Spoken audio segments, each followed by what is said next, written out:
Mabuhay! I'm Rema and welcome to my art space. Come join me here in another tour in another city in La Union, which is Luna City.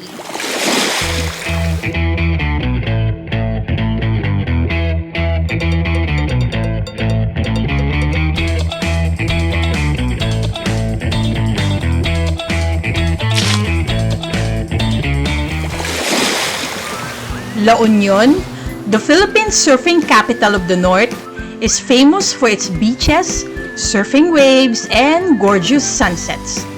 Most tourists flock in Urbis Tondo, San Juan, but La Union also have other gems in adjacent cities like Luna.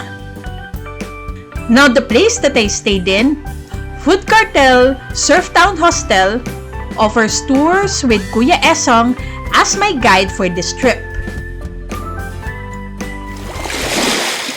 Luna is a 2-hour trip from San Juan and it sits at almost the northernmost tip of La Union. Just like our San Fernando trip, our first stop was a historical landmark.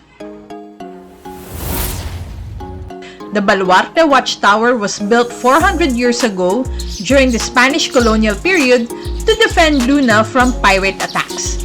La Union is a coastal province that faces the West Philippine Sea.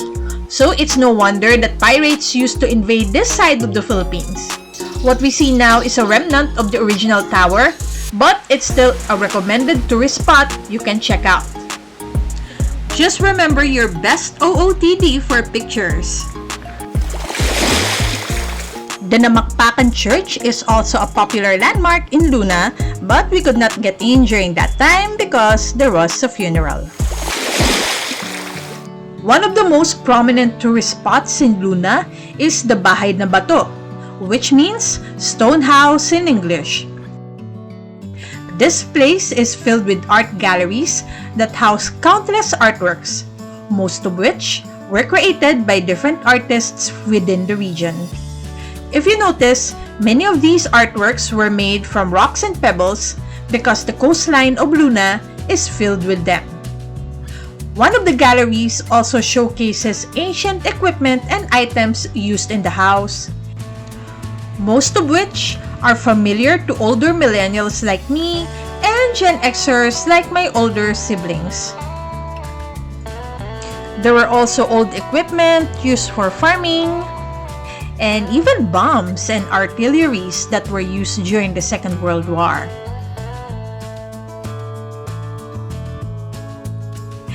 They all retain their rustiness, giving that old world feels that we will never have in this age.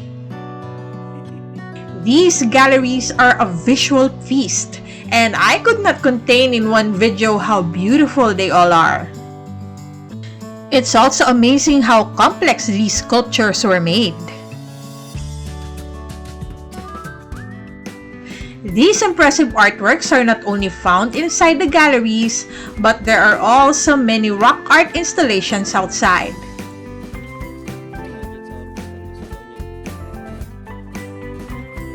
Some of them are cheeky, cute, playful, and whimsical, while others are,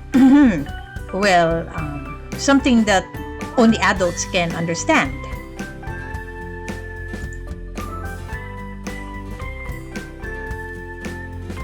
Others invoke childhood memories, just like these giant sungka tables. Every corner of this garden was teeming with beauty and life. I was so glad to have put this in my itinerary. Each house is a work of art itself. I appreciate them because they trigger nostalgia, like I was visiting my grandparents' house again as a kid. Aside from art galleries and museums, which I was not able to count in my head, there were also cafes, restaurants, and Airbnbs in Bahay na Bato. All of them give off that homey vibe that I'd want to take back to the city. And I must admit, I wish to stay here forever and ever. How I wish.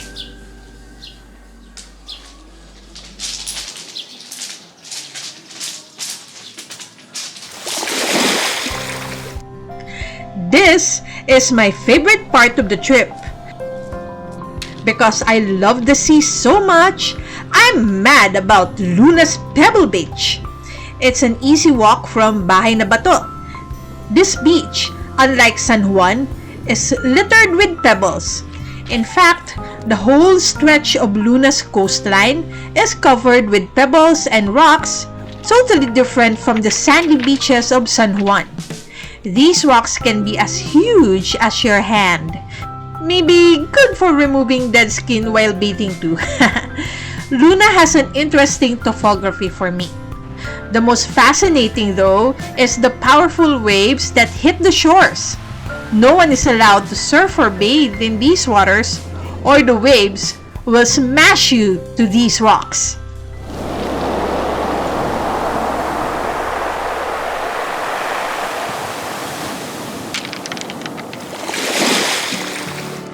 The final leg of this tour is getting a picture at this tunnel of overlapping trees along the highway.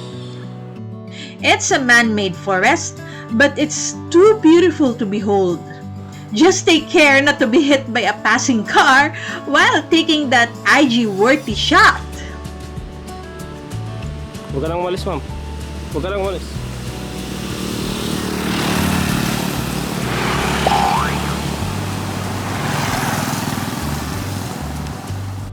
I hope you like this video, and if you do, please click the like button, and if you're here in my channel for the first time, please subscribe and also click the bell button so you'd be notified of future videos from me.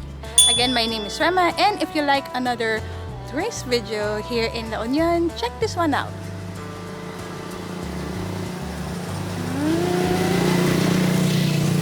And I'll see you again in the next art space.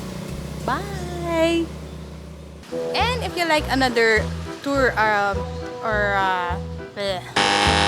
and I'm here right now in another